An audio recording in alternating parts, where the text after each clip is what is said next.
Okay everyone, welcome back to the channel for another video on Gran Turismo 7, and I am back with another track guide for this week's current daily race C. So the track combination is Dragon Trail Seaside Reverse. Now I actually prefer the reverse layout to the other layout. I think it's a little bit better. We are racing on racing soft and racing medium tyres for the race with extremely high tyre wear. So soft tyres for time trial. I'm using the BMW M6 for this one. You can use either the Sprint or the Endurance. There shouldn't be any real difference between these cars in time trial. I've tested them. I can't feel any difference between the cars. So you can try either one, whatever one you like, use.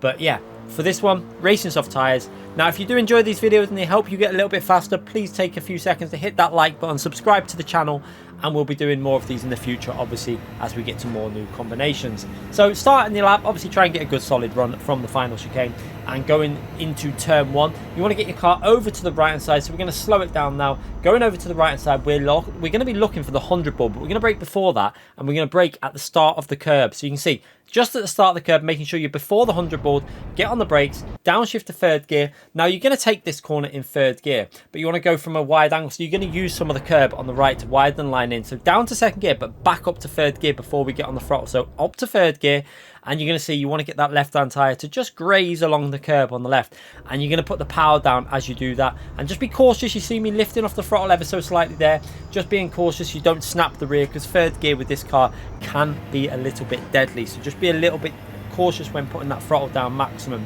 Now we're going to work our way into the chicane. Now this, I think, is a little bit easier this way round than the other way. You're going to go in fifth gear, and what you're going to see is just a tiny little lift off the throttle. You're not going to be braking for this corner. You're going to get your left-hand tyre onto the red part there. So onto that red part, and again, here, you want to get your middle of the car over the curb and as close to the wall again on the right-hand side. And just be cautious you don't hit the wall here. I graze the wall on the left there, but get away with it. But I do lose a little bit of time on the exit. So as we're coming through again, use a lot of the curb, get your car over the curb, and again for this part, get your car over the curb, and now you're working your way into the next braking zone, which you're going to be looking for the 100 board, but you are going to brake a little bit past that 100 board. So that is your reference, and then as you go past it, onto the brakes. I'm braking a little bit early here because this was yesterday. I wasn't feeling very well. I'm probably braking a bit too early, so I could have braked a little bit later there. But yeah, as a reference, I'd use the 100 and just make sure you're braking a little bit past it. Now taking the tight line in, you really want to be coming from a slightly wider angle than what I did there, and getting on the throttle a little bit earlier to carry more speed up this straight. You can see I'm a little bit cautious there. Don't run out as wide as I can. You can see P1's goes running a lot further wide. And yeah, a little bit of time to gain on there, probably 2 to 3 tenths on that first sector after that corner alone. Now into this really fast right hand corner, you're going to be looking at that 50 board and turning in pretty much dead on the 50 boards for this blind right hand corner, and trying to get your right hand tyre to get onto the curb here. You basically don't need to lift it all through there, it's completely flat. And now you need to get a little tiny dab of braking input here just to get the weight transfer onto the front of the car, and then that's going to help you take this corner a little bit quicker. You can see we're in fifth gear, a little bit too much curb usage there, but I got away with it. Downshift to fourth gear, and again keep your foot on the brake here now, as just a little dab again of braking input for that weight transfer, and then powering your way through. It's really important to get on the throttle as early as you can for that corner and carry the speed all the way up into the next braking zone, which we are going to use the 100 board on the right hand side there.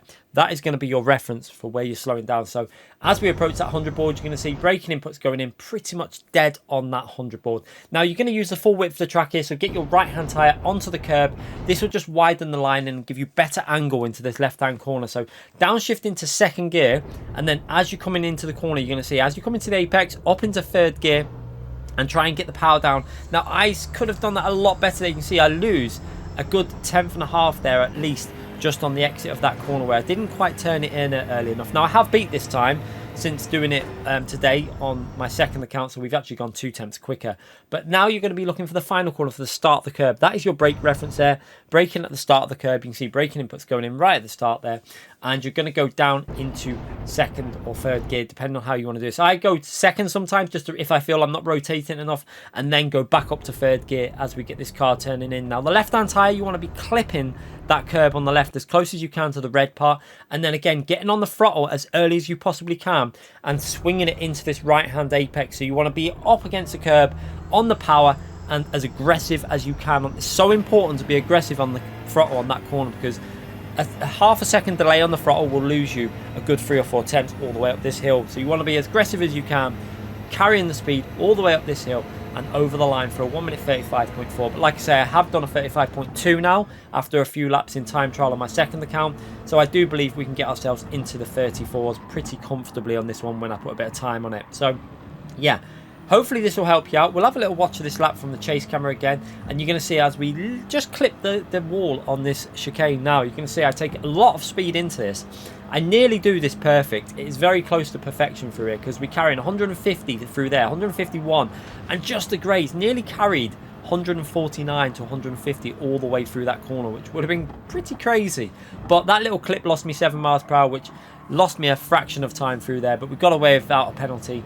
And again, not so aggressive on the exit of that corner. Definitely a lot of time for myself to find on the braking zone into that very tricky left-hand corner. It's a really tricky corner that you've got to go really wide and then get it to bite into the apex. These corners, it's all about carrying the speed through it. Again, too aggressive on the curb. Probably lost a bit of time with that. But as long as you get on the throttle nice and early for this corner and carry the speed all the way into the next braking zone, there's time to be gained here. But you're going to see, again, this is where I think I lost quite a bit of time. You can see not onto the apex, didn't even get on the curb there. So definitely a tenth or two to be gained on that corner as well. A lot of time to gain on this lap, and I'm sure if you get that lap hooked up, getting it onto the curb there, you'll really gain a lot as well. So again, using the start of the curb as a reference, swinging it into apex, you can see just clipping the edge of the curbs. That's how you want to do it. I think if you get onto the red, it gets a little bit tricky and the car can become unstable. So keeping it safe, especially for race conditions, this should help you out. Hopefully this guide will help you improve your time. Also, it'll help you in the race conditions maybe. But let me know in the comments. I'll see you for more of these. Thanks again for watching, everyone. Get subscribed and hit that like button. Bye, everyone.